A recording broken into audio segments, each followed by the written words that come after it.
உலக ரட்சகர் இயேசு கிறிஸ்துவின் நல்ல நாமம் மகிமைப்படுவதாக. இந்த சக்கராதிபதி யூடியூப் சேனலை பார்த்து கொண்டிருக்கிற எல்லாருக்கும் என்னுடைய வாழ்த்துதலை தெரிவித்துக் கொள்கிறேன். நாம் தொடர்ச்சியாக இந்த சர்ப்பத்தினுடைய காரியங்களை பார்த்து கொண்டிருக்கிறோம்.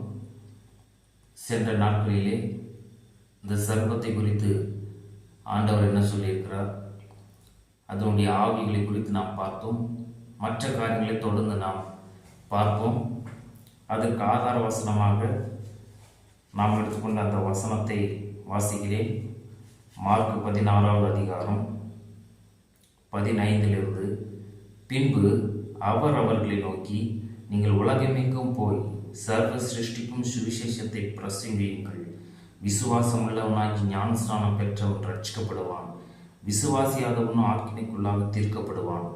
விசுவாசிக்கிறவர்களால் நடக்கும் அடையாளங்களாவன, என் நாமத்தினாலே பிசாசுகளை துரத்துவார்கள், நவமான பாஷைகளை பேசுவார்கள், சர்ப்பங்களை எடுப்பார்கள், சாவுக்கு ஏதுவான யாதொன்றை குடித்தாலும் அது அவர்களை சேதப்படுத்தாது. வியாதியஸ்தர் மேல் கைகளை வைப்பார்கள், அப்பொழுது அவர்கள் சுஸ்தமாவார்கள் என்றார். இந்த வசனத்தின் அடிப்படையிலே நாம் தியானித்து கொண்டு வருகிறோம். அதில் முதல்ல இந்த சர்ப்பத்தினுடைய ஆவியை நாம் பார்த்தோம். முதல் அது வஞ்சிக்கிற ஆவியாக செயல்படுகிறது. ஏவாளை எப்படி வஞ்சித்தது, இப்போ இந்த காலத்தில் அந்த வஞ்சனையில் கள்ள போதகர்கள் எப்படி செயல்படுறாங்க அதை நாம் பார்த்தோம். அடுத்தது இந்த சர்ப்பத்தினுடைய இன்னொரு ஆவியை பற்றி நாம் பார்க்க போகிறோம். சங்கீதம் 58:4-5 வசனத்திலிருந்து, சர்ப்பத்தின் விஷத்துக்கு ஒப்பான விஷம் அவர்களில் இருக்கிறது. பாம்பாட்டிகள் வினோதமாய் ஊதினாலும் அவர்கள் ஊதும் சத்தத்திற்கு செவி கொடாதபடிக்கு தன் காதை அடைக்கிற செவிட்டு விரியனை போல் இருக்கிறார்கள். அப்போ இந்த சர்ப்பத்தினுடைய இன்னொரு ஆவி என்னன்னா செவிட்டு ஆவி, செவிட்டு விரியன் அப்படின்ட்டு சங்கீதம் 58 நாம் வாசிக்கிறோம். இந்த ஆவி என்ன பண்ணும், இது எப்படி செயல்படும்னா, சத்தியத்தை கேட்காதபடிக்கு, தேவனுடைய நீதி நியாயங்களுக்கு செவி கொடுக்காதபடிக்கு ஜனங்களுடைய காதுகளை அது அடைத்து போடும், அது செவிடாகிவிடும். பாம்புக்கு பார்த்தீங்கன்னா காது கிடையாது, அது பாம்புக்கு காது கிடையாது. அது எப்படி ஒரு செவிட்டுத்தனமாக இருக்குதோ அதே போல் அந்த பாம்பின் ஆவி மற்றவர்களை தாக்கி செவிட்டுத்தனமாய் மாற்றிவிடும். வசனத்துக்கு செவி கொடுக்காதபடிக்கு, தேவனுடைய நீதி நியாயங்கள் கட்டளைகளுக்கு செவி கொடுக்காதபடிக்கு செவிட்டு ஆவி ஜனங்களை தாக்கப்படும். இந்த ஆவிக்கு நாம் யாரும் இடம் கொடுக்காம அந்த ஆவியை இயேசு கிறிஸ்துவின் நாமத்தினாலே ஜெயிக்க வேண்டும். அப்போ பாருங்க, இந்த ஆவி எவ்வளோ பொல்லாத ஆவி. இது சபையிலெல்லாம் கிரியை செய்யும்.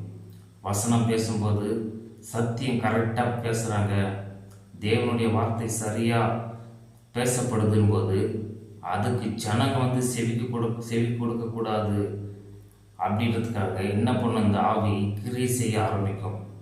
அப்போ இந்த ஆவி கிரியை செய்யும்போது யாரெல்லாம் அதுக்கு விட்டு கொடுக்குறாங்களோ அவர்களெல்லாம் இந்த ஆவி தாக்கக்கூடும். செவிட்டு ஆவி செவிட்டு விரியனை போல மாற்றிவிடும். அதெல்லாம் ஆண்டவர் பாருங்க, பைபிளில் புதிய ஏற்பாட்டில் பாருங்க, ஒரு வசனத்தை வார்த்தையை சொல்லும்போது காதுள்ளவன் கேட்க கடவுள், காதுள்ளவன் கேட்க கடவுள் என்று இந்த சபைகளுக்கெல்லாம் அவர் பேசும்போது சொல்வார், காதுள்ளவன் கேட்க கடவுள். ஏன்னா அந்த ஆவி அவ்வளோ மோசமான ஆவி. இது ஜனங்களை வசப்படுத்தி அவர்களை செவிட்டுத்தனமாய் மாற்றிவிடும். அவங்களுடைய சத்தத்தை கேட்காதபடிக்கு செவிடாய் மாற்றிவிடும். ஆண்டவர் பேசுறதை கேட்க முடியாது. இந்த ஆவிக்கு அப்போ நம்ம இடம் கொடுக்கக்கூடாது. இந்த ஆவி தாக்கக்கூடும். இந்த ஆவிக்கு இடம் கொடுக்காம எப்பொழுதும் பரிசுத்த ஆவிக்குள் நிறைந்து ஆவியானவருக்கு நாம் செவி கொடுக்க வேண்டும். தேவ வார்த்தைக்கு நாம் செவி கொடுக்கிறவர்களாக இருக்க வேண்டும். இந்த ஆவியை நாம் கடிந்து ஜெபிக்க வேண்டும். அப்பொழுது இது மேல ஒரு ஜெயத்தை நம்மால் எடுக்க முடியும். அல்லேலூயா. அடுத்தது இந்த சர்ப்பத்தின் இன்னொரு ஆவி என்னன்னு பார்க்கும்போது, அப்போஸ்தலர் 28வது அதிகாரம் 3-4 வசனத்திலே பவுல் சில விறகுகளை வாரி அந்த நெருப்பின் மேல் போடுகையில் ஒரு விரியன் பாம்பு அனலுரைத்து புறப்பட்டு அவனுடைய கையை கவ்விக்கொண்டது. விஷப்பூச்சி அவன் கையிலே தொங்குகிறதை அந்நியராகிய அந்த தீவார் கண்டபோது, இந்த மனுஷன் கொலை பாதகர், இதற்கு சந்தேகம் இல்லை, இவன் சமுத்திரத்துக்கு தப்பி வந்தும் பழியானது இவனை பிழைக்க ஒட்டவில்லை என்று தங்களுக்குள்ளே சொல்லிக் கொண்டார்கள். அப்ப பாருங்க, இந்த சர்ப்பத்தினுடைய இன்னொரு மூணாவது ஒரு ஆவி என்னன்னா, இது பழி வாங்கக்கூடிய ஒரு ஆவி. பாம்புக்கு மட்டும்தான் பழி வாங்குகிற ஒரு குணம் இருக்குது அப்படின்ட்டு சொல்லுவாங்க.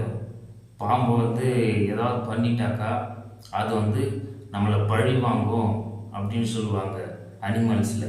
ஏன்னா அந்த பாம்புக்கு மட்டும்தான் அப்படிப்பட்ட ஒரு சுபாவம் இருக்குது. இது பழி வாங்கக்கூடிய ஒரு குணம் கொண்டது இந்த ஆவி. அப்போ இந்த ஆவி ஜனங்களை தாக்கக்கூடும். யாராவது என்ன பண்ணுவாங்க, எத்தனை வருஷம் ஆனாலும் தமக்கு தீங்கு செஞ்சவங்களை பழி வாங்கியே ஆக வேண்டும், பழி தீர்த்து ஆக வேண்டும் என்று அந்த வெறியோடு இருப்பாங்க. இதில் எப்படின்னா இந்த ஆவியுடைய செயல் தான், இந்த ஆவி கிரியை செய்யும், பழி வாங்க வேண்டும் அப்படிப்பட்ட ஒரு எண்ணத்தையும் வெறியையும் கொடுக்கக்கூடியதாக தான் இந்த ஆவி. அப்போ இந்த ஆவிக்கெல்லாம் நாம் இடம் கொடுக்காதபடிக்கு இந்த ஆவியை நாம் கடிந்து செபித்து மேற்கொள்ள வேண்டும். அப்போ பாருங்க, ஆண்டவர் இதெல்லாம் சொல்லியிருக்கிறார். அதுதான் சர்ப்பத்தின் மேல் ஜெயம் எடுப்பது. சர்ப்பத்தையும் வலு சர்ப்பத்தையும் பாலசிங்கத்தையும் மிதித்து போடுவீர்கள் என்று ஆண்டவர் சொல்றார். அப்போ அதுக்கான அதிகாரத்தை நமக்கு கொடுத்திருக்கிறார். நாம் என்ன பண்ணோம், ஜெபத்தோடு ஆண்டவருடைய நாமத்தை சொல்லி அந்த ஆவிகளெல்லாம் நாம் ஜெயிக்க வேண்டும். வஞ்சிக்கிற ஆவியா அந்த ஆவி செயல்படும், பழி வாங்கக்கூடிய ஆவியா அந்த ஆவிகள் செயல்படும், செவிட்டு விரியனை போல அந்த ஆவிகள் எல்லாம் செயல்படும். இப்படிப்பட்ட ஆவிகளாக இந்த சர்ப்பத்தின் ஆவிகள் இருக்குது. இந்த ஆவிகளை நாம் ஜெயிக்க வேண்டும், இதை மேற்கொள்ள வேண்டும் என்று ஆண்டவர் விரும்புகிறார். பிரியமானவர்களே, நீங்கள் உங்கள் வாழ்க்கையில் இந்த மாதிரியான காரியங்களிலே ஒருவேளை இப்படிப்பட்ட காரியங்கள் எங்கிட்ட இருக்குது, பழி வாங்கக்கூடிய குணம் எங்கிட்ட இருக்குது, அது என்னை விட்டு போகலை அப்படின்னு நீங்கள் நினைக்கிறீங்களா? ஏசப்பா கிட்ட நீங்கள் முழங்கால் படியிட்டு, ஆண்டவரே இந்த பழி வாங்குகிற குணத்திலிருந்து எனக்கு விடுதலை கொடுங்கன்னு சொல்லிங்க. ஆண்டவர் கட்டாயம் உங்களுக்கு விடுதலை தருவார். கர்த்தர் தாமே உங்களையும் உங்கள் குடும்பத்தையும் ஆசீர்வதிப்பார். இந்த ஆவிகளுடைய காரியங்களை நாம் பார்த்தோம். இந்த ஆவிகளை நாம் ஜெயிக்கணும்னா அதுக்கு நாம் என்ன செய்யணும் அப்படின்றது தொடர்ந்து நாம் பார்க்க போகிறோம். தொடர்ந்து நீங்கள் இந்த வீடியோவை பாருங்கள். அடுத்தடுத்து உங்களுக்கு வீடியோ போடப்படும்.